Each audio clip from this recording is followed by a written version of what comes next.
In today's video, I'm going to teach you how to use Schedule by Zapier, which is an essential part of Zapier 101.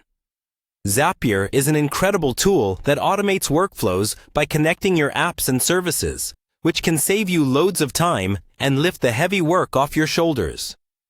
First, let's get started by navigating to the Zapier website.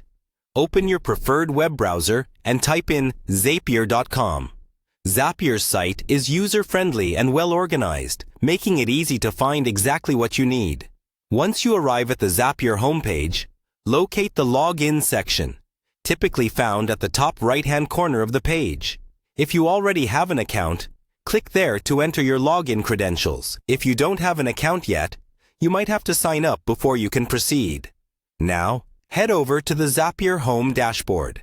This is essentially your starting point whenever you want to create or manage any automated workflows, or zaps, as Zapier likes to call them.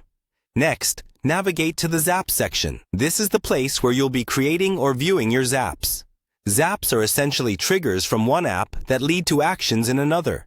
In this case, you will be creating a new zap, so click on the Create button. This action will bring you to a new interface, where you will start assembling the different steps involved in your automated workflow. It's time to add some steps to your zap. Click on the Add Steps button. You can think of each step as an individual task that contributes to the overall automation process you're working to establish.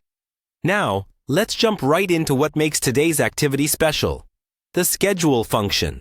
In Zapier, schedules are used to set up periodic automation tasks. Basically tasks that repeat on a defined schedule without you needing to trigger them manually. Type Schedule into the search bar to find it quickly. The Schedule feature is quite intuitive and allows you to perform tasks daily, weekly, or at any custom intervals you set, such as every 2 weeks or every few days. Click on Schedule by Zapier to add it to your workflow. This action will enable you to select the exact schedule you want for triggering your automated workflows, all at your convenience. You can choose to have them operate every day, on a specific day of the week, or even at particular hours of the day, depending on the needs you're aiming to fulfill. And there you have it. You've just learned how to integrate and use the Schedule by Zapier feature for your automated workflows. As with all new tools, practice makes perfect. So don't hesitate to explore more and adjust settings to tailor them specifically to your needs. Feel free to experiment and keep refining your approach to create more complex and efficient automated processes. Thanks for watching, and happy automating!